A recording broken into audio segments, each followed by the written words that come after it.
Good morning, good evening and good afternoon. आज हम एक नए टॉपिक की तरफ बढ़ रहे हैं जो बहुत इंपॉर्टेंट है सॉल्यूशन का। तो ध्यान देंगे सारे। कॉलिगेटिव प्रॉपर्टीज़ करने से पहले हमें ये टॉपिक बड़े ध्यान से समझना है और इसका जो यूज है वो बहुत ज़्यादा है इस सारे चैप्टर में आगे। तो कंसंट्रेट करना है सबने। छोटी छोटी बातें हैं जो आपने ध्यान देनी है। ऑलरेडी +1 में आपने पढ़ा है तो ध्यान देंगे सारे। हमारा टॉपिक है आज वेपर प्रेशर। अभी सबसे पहले डेफिनेशन हम लास्ट में जाके करेंगे। सबसे पहले तो हम ये समझेंगे कि ये वेपर प्रेशर होता क्या है। अब हम सीधे आते हैं कि वेपर्स कहाँ से आता है। तो वेपर्स प्रेशर के ऊपर नहीं जाएंगे। वेपर कहाँ से आता है? तो वेपर आता है कहाँ से? मैं यहाँ पे लिखना चाहूँगा इवेपोरेशन से। तो उससे पहले हमें पता होना चाहिए इवेपोरेशन का। अब हम एक एग्जांपल से इसको समझते हैं। फॉर एग्जांपल हमारे पास एक कंटेनर है यहाँ पे और उस कंटेनर में हमारे पास कुछ मॉलिक्यूल्स हैं। जैसे ए मॉलिक्यूल है, कोई भी कंपोनेंट है ये, और ऐसे करके। अब देखिए ये जो आप ऊपर देख रहे हो इसको हम बोलेंगे, ये कौन सा मॉलिक्यूल हुआ हमारे पास? ये कंपोनेंट हुआ हमारे पास। कौन सा मॉलिक्यूल हुआ? Surface molecule. अब +1 में आपने पढ़ा होगा सरफेस टेंशन। तो अब पढ़ा है कि नहीं पढ़ा है, लेकिन वहाँ पे था ये टॉपिक।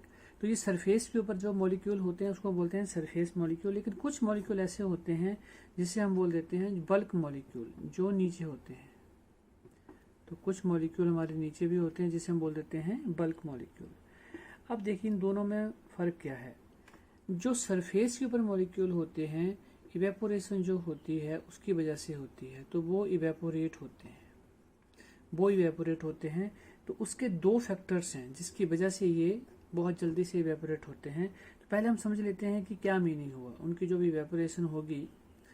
तो ये जो आप यहाँ पे देख रहे हो बल्क में मॉलिक्यूल, इसको ना चारों तरफ से ऐसे फोर्सेस होती है, इंटरमोलिकुलर फोर्सेस। चारों तरफ से फोर्सेस होती हैं, इंटरमोलिकुलर फोर्सेस। लेकिन जो बल्क के ऊपर होते हैं उसमें सिर्फ नीचे वाली साइड ही होती हैं, क्योंकि वो पड़े ही कहाँ पे हैं? सरफेस के ऊपर पड़े हैं, तो ये ही होंगी नीचे वाली, ऊपर वाली नहीं होती हैं। तो इट मीन्स ये हुआ कि जो बल्क में मॉलिक्यूल होते हैं वहां पे इंटरमोलिकुलर फोर्सेस ज़्यादा होती हैं। तो जो पहला फैक्टर है इसका इवेपोरेट होने का, वो क्या हो गया? नंबर 1 ये हो गया कि लेसर फोर्स ऑफ अट्रैक्शन होती है इसमें। Lesser force of attraction. देखो बच्चों, ये जो चीज़ें मैं आपको बता रहा हूँ ये आपको कहीं बुक में नहीं मिलेगी, और ये मेन पॉइंट है जो आपको बिल्कुल मदद करेंगे इस टॉपिक को समझने के लिए। और दूसरा पॉइंट है ये जो सरफेस के ऊपर मॉलिक्यूल होते हैं, they have more kinetic energy than other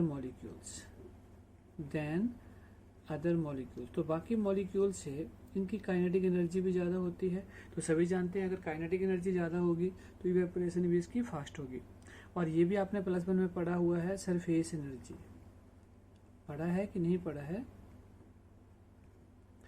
surface energy. अब हमने बोला ये जो 2 फैक्टर हमने यहाँ पे लिखे हैं, इसकी वजह से क्या हुआ?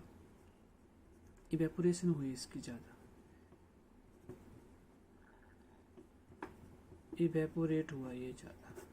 इवेपोरेट हुआ। और ड्यू टू दीज 2 रीजंस। समझ आ रही बात आपको? लेकिन अब जरा यहाँ पे एक चीज और जो समझने वाली है वो क्या है। हमारे पास ये जो ऊपर कंटेनर आप देख रहे हैं ये ओपन कंटेनर है, ये क्लोज नहीं है। तो ओपन कंटेनर है, देन वेट ऑफ लिक्विड क्या होगा? डिक्रीज होगा कि नहीं होगा? बताएं। यस, वेट ऑफ लिक्विड जो है वो क्या होगा? डिक्रीज होगा। क्योंकि जब ये वेपर्स बन के ऊपर चले जाएंगे तो ऑटोमेटिकली ये बाहर चले जाएंगे, तो इसका वेट ऑफ लिक्विड क्या हो जाएगा? यहाँ से डिक्रीज हो जाएगा। अब बात आती है कि अगर ये बाहर चले जाएंगे तो इट मीन्स जो हमारे वेपर्स हैं वो तो बाहर चले गए, मीन्स वेपर्स क्या हो गए? एस्केप हो गए। बाहर चलेंगे। तो इट मीन्स जब हमारे पास ओपन कंटेनर होगा तो there is no vapour pressure. Clear कर लो ये अपने दिमाग में बात, there is no vapour pressure. तो वहां पे इवेपोरेशन तो हो रही है लेकिन वेपर प्रेशर नहीं होगा, क्योंकि आपका कंटेनर जो है वो क्या है, यहाँ पे ओपन है। तो ध्यान देना इस बात के ऊपर कि ओपन जब भी हमारे पास कंटेनर होगा तो वहां पे इवेपोरेशन तो होगी लेकिन वेपर प्रेशर नहीं होगा। तो फिर ये वेपर प्रेशर कहाँ होता है? तो ये वेपर प्रेशर जो हमारा होता है ये होता है क्लोज्ड कंटेनर में। मैंने बोला वेपर प्रेशर जो आपका होगा वो कहाँ पे होगा? क्लोज्ड कंटेनर में। तो हम एक फिर से सेम वैसा ही कंटेनर एक कंसिडर कर लेते हैं। हमारे पास ये कंटेनर है, ये कंटेनर है और इसमें फिर से ए मॉलिक्यूल्स हैं, यहाँ पे ए मॉलिक्यूल्स हैं ये, लेकिन ये ऊपर से अभी देखो क्लोज है, यहाँ से ये ऊपर से क्लोज है। तो हम यहाँ पे लिख देंगे कि क्लोज्ड कंटेनर जो होते हैं उसमें वेपर प्रेशर होगा। क्यों होगा? क्योंकि हम ये बोल सकते हैं कि वेपर कैन नॉट एस्केप, क्योंकि वेपर वहां पे एस्केप नहीं होंगे। जैसे ये देखिए वेपर बन रहे हैं हमारे ऊपर को। अब होता क्या है, जैसे ये प्रोसेस शुरू हुआ, हम यहाँ ध्यान देंगे, आप इवेपोरेशन प्रोसेस स्टार्ट हो गया तो हम यहाँ लिख देंगे कि क्या हो रही है, इवेपोरेशन, इवेपोरेशन होना शुरू हो गई।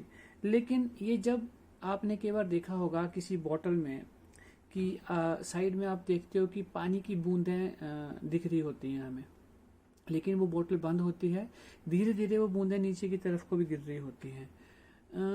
उसको हम यहाँ पे ऐसे ले लेते हैं तो उसको हम बोल देते हैं कंडेंसेशन। ये भी +1 में आपने पढ़ा हुआ है इक्विलिब्रियम में कि जैसे इवेपोरेशन हुई ऊपर जो बूंदें हैं वो नीचे गिरना शुरू हो जाएंगी। तो एट ए टाइम इवेपोरेशन और कंडेंसेशन दोनों ही हो रही हैं। तो इट मीन्स क्या हो गया कि यहाँ पे जो लिक्विड था वो ऊपर गया वेपर्स बन के, ठीक है जी। तो यहाँ पे वो बन गया वेपर, लेकिन गैस है, वेपर बन गया तो वहां पे क्या एग्जर्ट कर जाएगा? प्रेशर, वेपर का प्रेशर।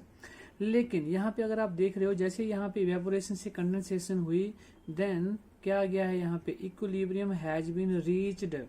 इक्विलिब्रियम आ चुका है इनके बीच में, और जब भी इक्विलिब्रियम आएगा तो हम बोलेंगे कि वहां पे क्या एग्जर्ट कर रहा है? Vapour pressure. अब यहाँ पे जो जैसे ये है, हम इसका ले लेते हैं यहाँ से PA0 जो यहाँ पे है। PA0 का मीनिंग क्या हुआ? PA0 का मीनिंग हुआ vapour pressure of pure liquid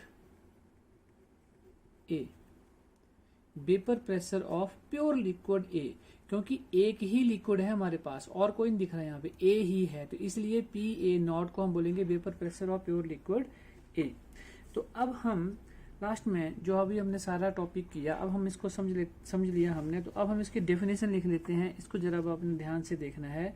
अभी जो हमने सीखा है सारा कुछ, the pressure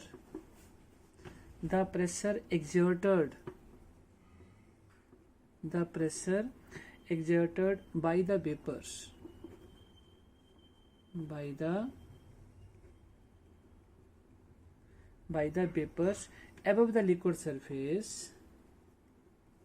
above the liquid surface in equilibrium with the liquid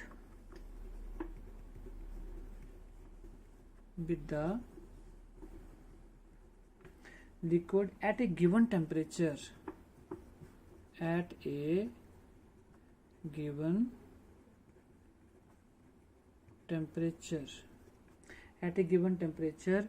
is called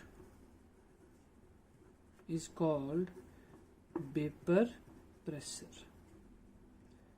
ध्यान दो, हमने बोला क्या?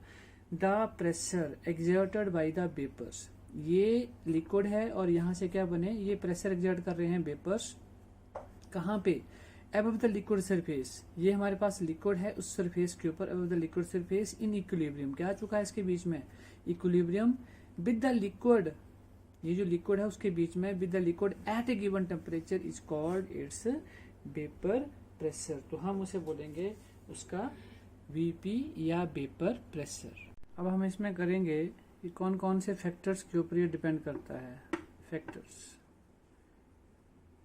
Factors on which vapour pressure depends. तो पहला तो ये है कि it does not depend upon shape और साइज ऑफ द कंटेनर। तो कंटेनर जो भी होगा उसकी शेप या साइज के ऊपर ये कभी भी डिपेंड नहीं करता कि वो कैसा है, पतला है, मोटा है, बड़ा है, कोई फर्क नहीं पड़ेगा। नंबर 2 फैक्टर जो मेन है, इट डिपेंड्स अपॉन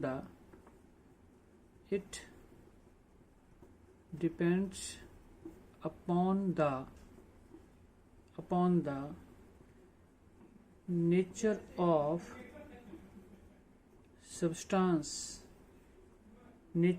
सब्सटेंस। अब ये ध्यान देने वाली बात है, क्या नेचर होगी। जैसे फॉर एग्जांपल हम ले लेते हैं H2O है हमारे पास और एक है हमारे पास C2H5OH, इथेनॉल, अल्कोहल है ये।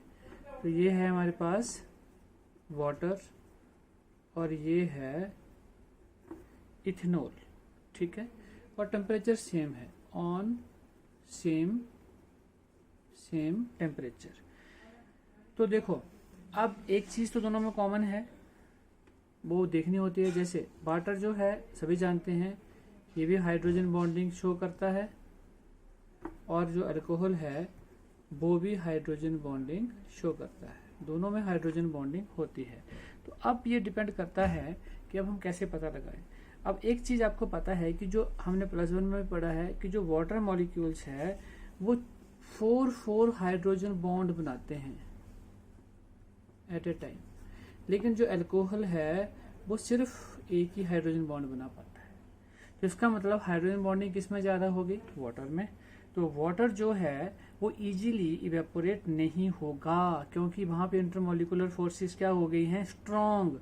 तो इसका मतलब ये हो गया कि the vapour pressure of C2H5OH is more than H2O, ज्यादा होगा। या हम बोल सकते हैं P0 C2H5OH is greater than P0 H2O, ये बोल सकते हैं अभी हम यहाँ पे। और अब हम इस चीज को ऐसे भी लिख सकते हैं, इट मीन्स वेपर प्रेशर क्या हुआ फिर, it is inversely proportional to the किसके, फोर्स ऑफ अट्रैक्शन, किसके, फोर्स ऑफ अट्रैक्शन बिटवीन किसके बीच में, मॉलिक्यूल्स के बीच में जो भी फोर्स ऑफ अट्रैक्शन होगी उसके क्या रहेगा, ये इनवर्सली प्रोपोर्शनल। ठीक है जी। अब हम एक और एग्जांपल ले लेते हैं। फॉर एग्जांपल हमारे पास अगर कोई 3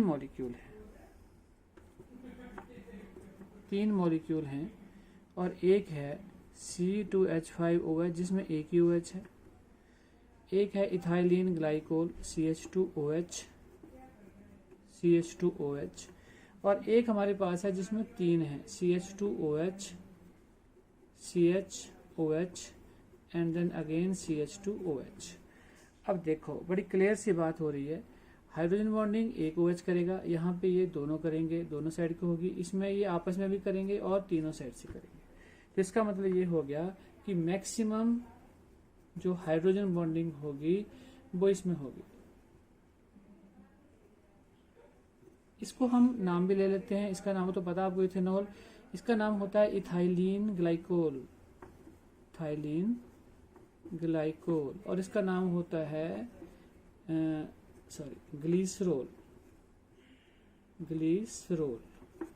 जब 3 OH हो तो ग्लिसरॉल। तो इसका मतलब ये हुआ, तो हम ये लिख सकते हैं इसका P0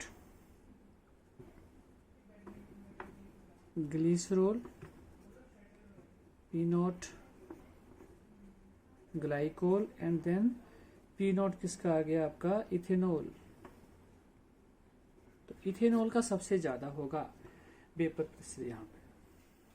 तो क्लियर हो गया आपको ये टॉपिक यहाँ पे कि ये हम कैसे कर सकते हैं, वेपर प्रेशर कैसे निकाल सकते हैं। तो यहाँ से ये क्लियर होता है कि it depends upon the nature of substance. तो जो नेचर ऑफ सब्सटेंस है उसको अब हम ऐसे बोल सकते हैं कि जो सब्सटेंस है it is divided into two types. हम इसको ऐसे भी कन्वर्ट कर सकते हैं। देखिए, दो तरह के सब्सटेंस हो सकते हैं हमारे पास।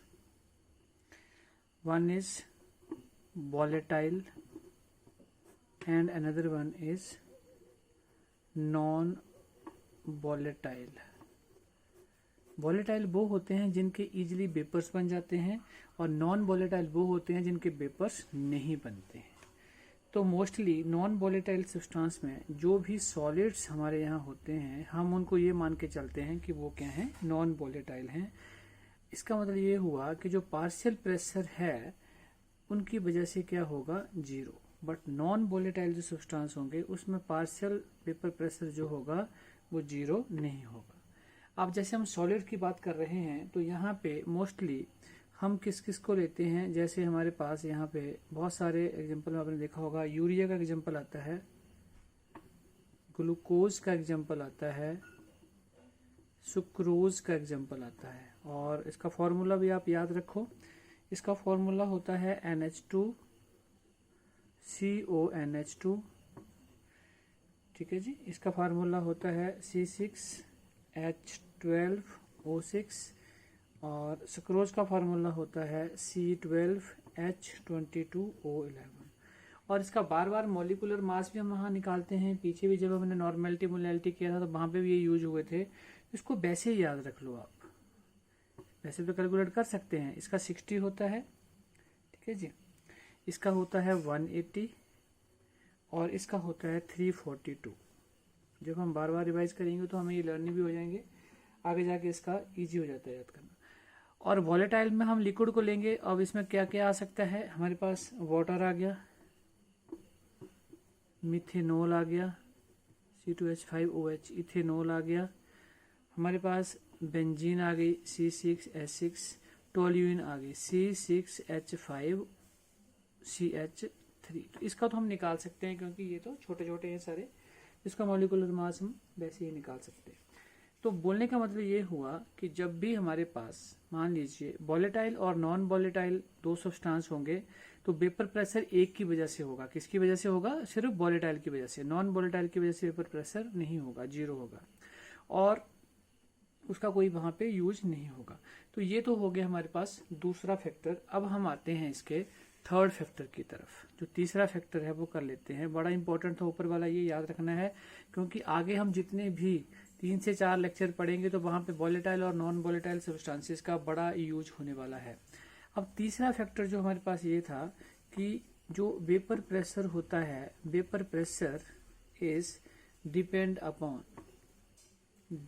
Upon temperature. टेम्परेचर के ऊपर डिपेंड करता है। अब ध्यान देना यहाँ पे, अगर हम जैसे ही टेम्परेचर को हाई करेंगे तो क्या हाई हो जाएगी, इवेपोरेशन। इवेपोरेशन बढ़ जाएगी, और अगर इवेपोरेशन बढ़ती है तो क्या बढ़ेंगे, वेपर। और अगर वेपर बढ़ेंगे तो वेपर प्रेशर भी आपका क्या हो जाएगा, इंक्रीज। तो बड़ी सिंपल सी चीज थी कि जैसे हम टेम्परेचर को इंक्रीज करते हैं, ये डिपेंड करता है टेम्परेचर के ऊपर। टेम्परेचर को इंक्रीज करेंगे तो वेपरेशन होगी, वेपरेशन इंक्रीज होगी तो वेपर्स बनेंगे, और वेपर बनते हैं तो क्या इंक्रीज हो जाएगा, हमारा वेपर प्रेशर। तो यहाँ तक तो हमारे 3 फैक्टर हो गए। अब इसको हम शुरू करते हैं। अब मेन चीज है और वो है आपका vapour pressure of solution. Solution सभी जानते हैं 2 कंपोनेंट से मिलके बनता है। एक इसमें हमने ले लिया क्या होता है, सॉल्यूट, और दूसरा क्या होता है, सॉल्वेंट। ठीक है जी। अब सॉल्यूट भी यहाँ पे वॉलेटाइल है और सॉल्वेंट भी इस केस में हम क्या ले रहे हैं, वॉलेटाइल। देखिए अब हम रॉयल्स लॉ की तरफ बढ़ रहे हैं। इसमें दोनों कंपोनेंट क्या होते हैं आपके वॉलेटाइल, और वॉलेटाइल हैं तो बड़ी सीधी सी बात है लिक्विड होंगे। देखो आपको बिल्कुल बेसिक से समझा रहा हूँ, सीधे डेफिनेशन के ऊपर नहीं आ रहा हूँ, मेन चीज समझाने की कोशिश करूंगा यहाँ पे। और देखिए अगर यहाँ पे प्योर लिक्विड है तो हम इसको बोल देंगे, देखिए अब ये भी आपने याद रखना है, हमेशा आगे जाके जब हम सल्यूट का नाम लेंगे तो हम बोलेंगे ये कंपोनेंट बी है, और जब हम सॉल्वेंट का नाम लेंगे तो हम बोलेंगे कंपोनेंट ए है। तो जब भी हम ऐसा लिखते हैं पी बी नॉट, तो ये हो गया vapour pressure of pure component of solute. और यहाँ पे अगर आ जाता है पी ए नॉट ए, तो ये हो गया आपका vapour pressure of pure solvent. मतलब ए का मतलब क्या है सॉल्वेंट, और बी का मतलब क्या है यहाँ पे सॉल्यूट। अब हम इसको वन बाय वन लेके देखते हैं। देखिए मान लीजिए हमारे पास एक कंटेनर है ये, और उस कंटेनर में हमारे पास क्लोज्ड कंटेनर है, कंपोनेंट ए है, कंपोनेंट ए है। तो हमने यहाँ पे ले लिया प्योर लिक्विड ए, ठीक है जी। तो प्योर लिक्विड ए है, तो इसका जो यहाँ पे वेपर्स होंगे उस वेपर्स को हम क्या बोलेंगे, पी ए नॉट। तो पी ए नॉट अभी हम बोल के हटे क्या था, पी ए नॉट किसके बराबर होगा, vapour pressure of pure component A, pure component A. और दूसरा अब हमारे पास एक और कंपोनेंट हमने अभी बोला था, और वो है हमारे पास बी। कौन सा कंपोनेंट है, बी। तो बी है तो इसको हम बोल देंगे प्योर लिक्विड है, ये भी कौन सा है, बी। और इसका वेपर प्रेशर क्या होगा, पी वी नॉट। तो पी वी नॉट किसके बराबर होता है, वेपर प्रेशर ऑफ किसका, प्योर बी। अब ये जब हमने अलग अलग लिया तो ये इसका वेपर प्रेशर हो गया क्योंकि प्योर कंपोनेंट थे। अगर हम इन दोनों को मिला देते हैं, देखिए अब हम बनाने जा रहे हैं इसका सॉल्यूशन। जब इसका सॉल्यूशन बना, सॉल्यूट और सॉल्वेंट दोनों मिले, दोनों कंपोनेंट अगर मिल जाते हैं, तो अब हमने कंटेनर में ऐसे करके बना लिया। और यहाँ पे अगर हम कंपोनेंट की बात करते हैं तो यहाँ पे ए, फिर बी आ गया, ए भी है, बी भी आ गया, ए भी है, बी भी आ गया, ए है, ऐसे करके सारे हैं, दोनों हैं बारी बारी से। तो इसके यहाँ पे क्या होंगे, वेपर्स होंगे। तो ये वेपर्स, क्योंकि दोनों ही कंपोनेंट क्या है हमारे पास, हमने अभी बोला है वॉलेटाइल है, तो ए के भी वेपर्स होंगे और बी के भी वेपर्स होंगे। तो अब यहाँ जो वेपर्स हैं या यहाँ पे जो वेपर प्रेशर है, वो ए का जो है वो पी नॉट ए होगा, और बी का क्या, पी बी नॉट होगा। जी नहीं, ये नहीं होगा। क्यों, क्योंकि ये तब होता है जब हम अकेला ले रहे हैं, जब ये प्योर कंपोनेंट था अकेला, जब इसका था तो ये प्योर कंपोनेंट था।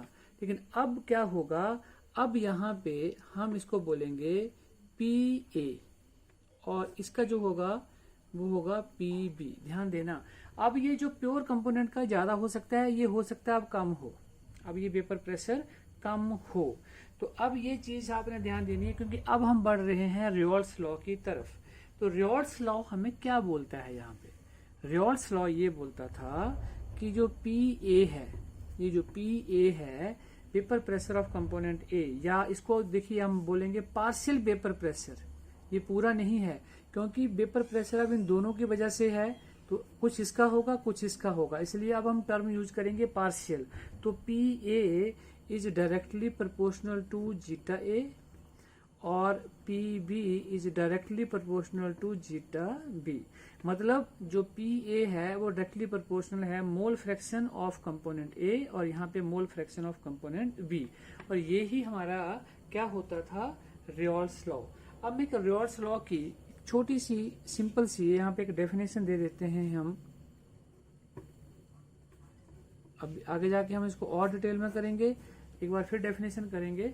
लेकिन अगर मैं इसको देख के इसकी डेफिनेशन बोलना चाहूं तो हम क्या लिखेंगे, देखिए इन ए सॉल्यूशन, ये एक सॉल्यूशन है, इन ए सॉल्यूशन द, देखिए वर्ड यूज कर रहे हैं हम यहाँ पे, समझ के करना है इस चीज को। पार्शियल वेपर प्रेशर, ये है partial vapour pressure of each component, अब हमने दो कंपोनेंट यहाँ पे यूज किए हैं, ऑफ ईच कंपोनेंट, ये क्या साइन है, is directly proportional, directly proportional to the mole fraction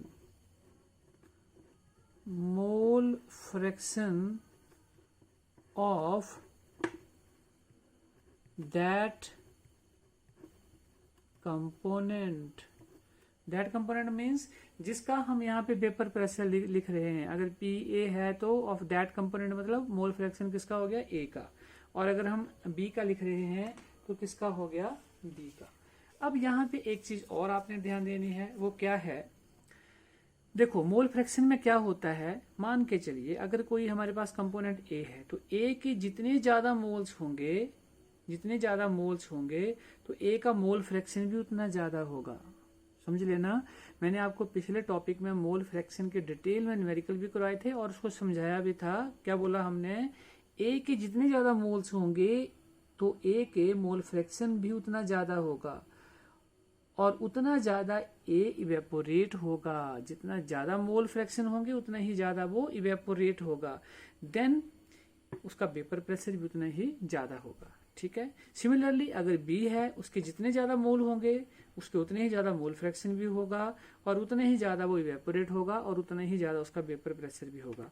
if मान लेते हैं, देखो मैं आपको एक चीज समझा देता हूं यहाँ पे, अगर हम ऐसे ले लेते हैं कि इफ ए जो है the mole fraction of A is 1 और जो बी है उसके मोल फ्रैक्शन है 3 यहाँ पे, तो आपको वो फॉर्मूला बताया था कि अगर हम मोल फ्रैक्शन यहाँ पे निकालते हैं, मान लीजिए ए का, तो क्या होगा 1/1 + 3, तो क्या आ गया 1/4। समझ आ रही बात आपको। और अगर हम निकालते हैं मोल फ्रैक्शन ऑफ बी, तो यहाँ होगा 3 और नीचे 1 + 3, तो 3/4। तो किसका ज्यादा मोल फ्रैक्शन है, इसका 0.75 और इसका है 0.25, तो इसका मोल फ्रैक्शन ज्यादा है, किसका, बी का। तो वेपर प्रेशर भी किसका ज्यादा हुआ, बी का। तो वेपर प्रेशर भी किसका ज्यादा हुआ, बी का ज्यादा होगा। तो यही चीज हमने यहाँ पे समझनी है बच्चों, क्योंकि हमें ये चीज क्लियर होनी चाहिए, अदरवाइज हाँ रट्टा तो हम कहीं भी मार सकते हैं, कुछ भी कर सकते हैं। ठीक है जी, तो ये चीज आपने यहाँ से समझनी है। देखो, तो अब हम यहाँ पे डेफिनेशन लिखना चाहेंगे रेयॉल्स लॉ की। अब आपको प्रॉपर्ली समझ आ गया होगा, रेयॉल्स लॉ फॉर वॉलेटाइल लिक्विड। तो इसकी डेफिनेशन हम लिख देते हैं यहाँ पे, लिखिए, it states that at a given temperature, for a solution of volatile liquids, the partial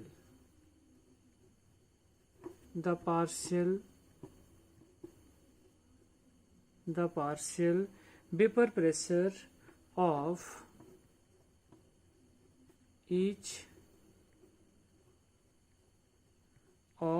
component in solution is equal to the product of the vapor pressure of the pure component and its mole fraction. देखिए, ये definition है इसकी। हमने बोला at a given temperature for a solution of volatile liquid, दोनों liquid volatile हैं, तो देखो दोनों का लेना अलग अलग हमने, तो क्या बोलेंगे हम, the partial vapour pressure of each component. तो वो क्या होगा, it is equal to the product of the vapour pressure of that component and its mole fraction. तो अब हम अपनी तरफ से कंसिडर करते हैं, लेट अस कंसिडर, क्या कंसिडर करेंगे, consider the two volatile liquid and is denote as component A and V having mole fraction zeta A and zeta B। तो देखो according to, therefore according to Raoult's law, तो according to Raoult's law क्या होगा, जो भी हम ऊपर बोल के भी आए हैं, हमने जो बोला था वो लिख देते हैं। हमने बोला था P A is equal to P A naught zeta A, P B is equal to P V naught zeta B. अब जरा डेफिनेशन की तरफ ध्यान देना है। हमने बोला क्या था, at a given temperature for a solution of volatile liquid the partial vapour pressure of each component A and B in solution किसके बराबर होगा, इसको क्या बोलते हैं, इज इक्वल टू द, जब कोई दो चीजें इकट्ठी हो तो क्या बोलते हैं, प्रोडक्ट किसका, of the vapour pressure of, पीछे बताया था आपको, pure component, vapour pressure of pure component and its mole fraction, तो ये हमारी डेफिनेशन। अगर बच्चों आपको ये दो याद हैं, P A is equal to P A naught zeta A, P B is equal to P B naught zeta A, तो जीटा बी, तो आप इस डेफिनेशन को इजीली अपने आप भी लिख सकते हो। और according to Dalton's law, according to Dalton's law, अगर हमने टोटल प्रेशर लिखना हो, प्लस वन में पढ़ा आपने, तो P इज इक्वल टू किसके बराबर होगा, P A plus P B. तो P किसके बराबर आ गया हमारे पास, यहाँ पे वैल्यू है P A naught X A plus P B naught X B, तो ये आ गया हमारे पास रिवर्स लॉ। और यहाँ से अगर हमने मोल फ्रैक्शन की वैल्यू निकालनी हो तो हमें वो भी पता है कि X A plus X B is equal to किसके बराबर होता है, 1 के बराबर होता है, तो हम यहाँ पे हम उसकी वैल्यू भी निकाल सकते हैं। तो बच्चों ये लेक्चर हमारा यहीं तक है। अब हम आगे पढ़ेंगे कॉलिगेटिव प्रॉपर्टीज, और इसमें रिवर्स लॉ की एक और फॉर्म भी होती है जिसमें नॉन वॉलेटाइल सॉल्यूशन भी होता है, तो वो भी हम आगे जाके करेंगे, लेकिन अगर हम इसको भी लिख देते हैं तब भी उसमें कोई प्रॉब्लम नहीं है। Thank you very much.